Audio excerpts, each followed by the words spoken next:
नमस्कार दोस्तों, मैं हूं रवि और आप देख रहे हैं हमारा YouTube channel Ravikant stabiliser workshop.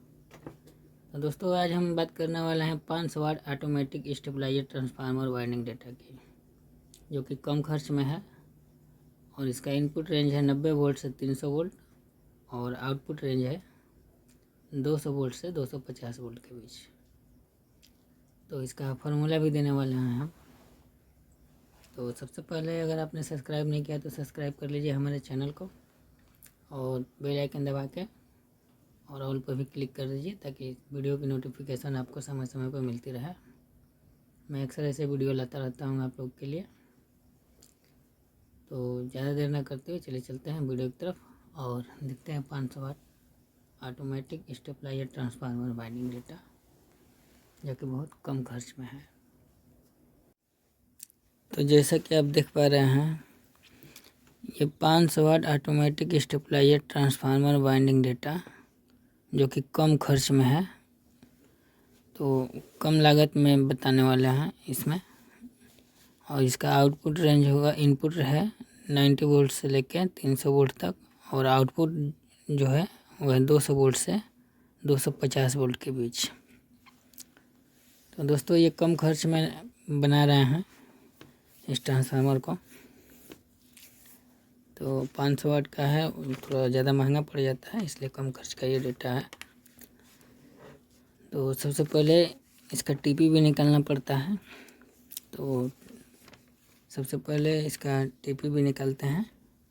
तो आइए इसके फॉर्मूले पे। तो ये टीपी भी है इसका। तो देखिए, हमने इसमें सबसे पहले सेलेक्ट किया है, इसमें कोर नंबर 3 नंबर का कोर है और इसका जो बीच वाली पट्टी की चौड़ाई है वो है 1.2 इंच। और हमारा फार्मूला के हिसाब से टीपी भी बराबर 7.5 डिवाइडेड टोटल कोर एरिया। तो यही फार्मूला है हमारा, इसी फार्मूले पे सारे ट्रांसफार्मर बनते हैं। तो हमने कोर सेलेक्ट किया है 3 नंबर का और बॉबिन सेलेक्ट किया है 2 इंच का, यानी कि 3 नंबर कोर होगा और 2 इंच ट्रांसफार्मर की मोटाई होगी। तो सबसे पहले हमें कोर एरिया निकालना होता है।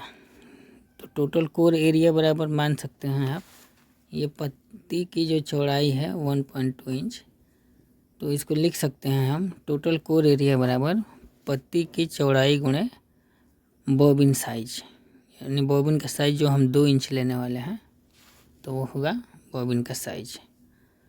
तो पत्ती का साइज जो है हमारा है 1.2 इंच, तो 1.2 इंच यहाँ हम लिख दिए पत्ती की चौड़ाई के नीचे 1.2 इंच, और बॉबिन साइज के नीचे में हम लिख दिए 2 इंच, क्योंकि हम 2 इंच का बॉबिन लेने वाले हैं। 2 इंच की बॉबिन में इसको डिजाइन करेंगे। तो 1.2 इंच गुणे 2 इंच बराबर ये हो जाएगा 2.4।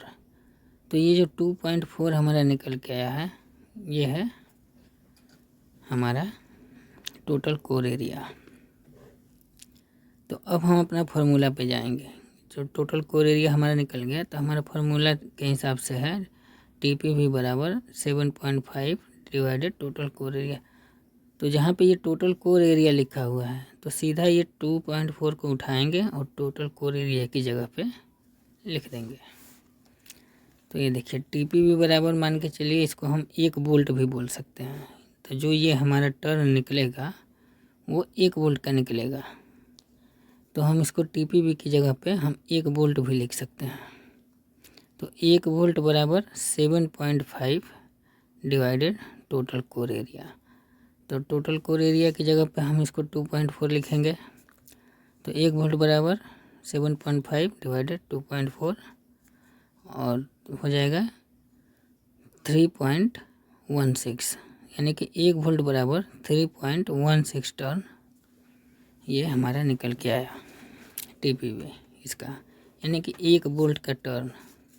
अगर एक मान के मोटा मोटी 3.5 टर्न अगर हम बॉबिन में लपेटते हैं तार को, तो हमें 1 वोल्ट मिल जाएगा। तो अब हमारा ये टीपीबी मिल गया। टर्न्स पर वोल्ट मिल गया हमें। अब आते हैं ट्रांसफार्मर की डिजाइनिंग पे। तो सबसे पहले हम 0 से शुरू करेंगे और 138 वोल्ट के लिए पहला लूप, और फिर यहीं से शुरू करेंगे 68 वोल्ट के लिए दूसरा लूप, फिर यहीं से शुरू करेंगे 40 वोल्ट के लिए तीसरा लूप, फिर यहीं से शुरू करेंगे 45 वोल्ट के लिए चौथा लूप, और पांचवा और आखिरी लूप यहीं से शुरू करेंगे 9 वोल्ट के लिए। तो सबसे पहले अब हम क्या करेंगे कि ये हमारे जो हैं 138 वोल्ट, 68 वोल्ट, 40 वोल्ट, 45 वोल्ट और 9 वोल्ट, तो ये सारे हमारे वोल्टेज हैं। तो ये वोल्टेज में हमें TPV से गुणा करना है, जो हमारा टर्न्स पर वोल्ट निकल के आया है, जो कि 1 वोल्ट का टर्न है। तो 1 वोल्ट का टर्न हमारा 3.16 है, तो इससे हम सारे वोल्टेज में गुणा करेंगे। तो 138 में गुणा किए 436 टर्न, 68 में गुणा किए 215 टर्न, 40 में गुणा किए 3.16 से 126 टर्न, 45 में गुणा किए 3.16 से 142 टर्न, और 9 वोल्ट में गुणा करेंगे 3.16 से तो 28 टर्न। तो दोस्तों एक चीज़ और जान लीजिए, जैसे मान लीजिए कि हम यहाँ इसमें गुणा करते हैं 3.16 गुणे 138, यानी कि 138 में 3.16 से गुणा किए। तो मान लीजिए इसे 436 के बाद इसे पॉइंट आता है, उसके बाद अगर कुछ आता है तो मान के चलिए कि उसको अगर 1 वोल्ट यहाँ पे अगर लेना चाहें तो ले सकते हैं, नहीं भी लेना चाहें तो नहीं भी ले सकते हैं, तो उसके लिए कोई दिक्कत है नहीं। एक टर्न 1 वोल्ट का एक टर्न, ये टर्न है हमारा, तो एक टर्न आप यहाँ पे ले भी सकते हैं। तो मानिए इसे 36 है तो 37 भी ले सकते हैं, और चाहे तो नहीं भी ले सकते हैं, एक टर्न से कोई फ़र्क नहीं पड़ता। पॉइंट के बाद अगर कुछ आता है तो एक टर्न ले भी सकते हैं। तो अब आते हैं इधर सेकेंडरी वाइंडिंग पे। तो सेकेंडरी वाइंडिंग में क्या है कि ये माइक्रो कंट्रोलर किट के लिए हमें 12 वोल्ट चाहिए।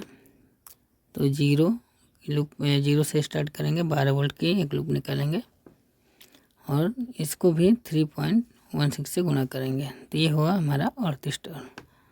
तो यहाँ पे चूँकि 10% प्लस माइनस इसको मान के 38 की जगह पे हम इसको 45 टर्न भी ले सकते हैं। तो 10% ले लेंगे इसके लिए, 10% प्लस माइनस, क्योंकि लॉस होता है, तो इसको 45 टर्न लेंगे।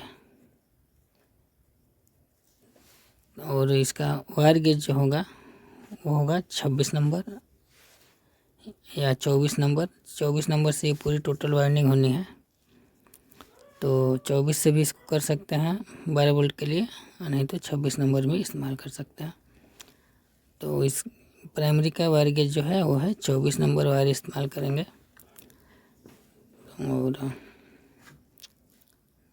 और तो इस में कुछ है नहीं, वैसे 24 नंबर ठीक है। और वैसे तो ट्रांसफार्मर 500 वाट का है, तो 4 नंबर कोर में बनता है 22 नंबर से, तो वो महंगा पड़ता है। ये सस्ता में है, जैसे कि कम खर्च में कम लागत में बन जाए, तो उसके लिए ये डेटा है। और ये प्रैक्टिकली डेटा है, इसमें कोई दिक्कत नहीं है, सारे प्रैक्टिकल डेटा है। तो आप 24 नंबर से बेहिचक बना सकते हैं, कोई दिक्कत नहीं आएगी। तो आज के वीडियो में बस इतना ही, मिलेंगे अगले वीडियो में किसी नए टॉपिक के साथ। तब तक के लिए नमस्कार।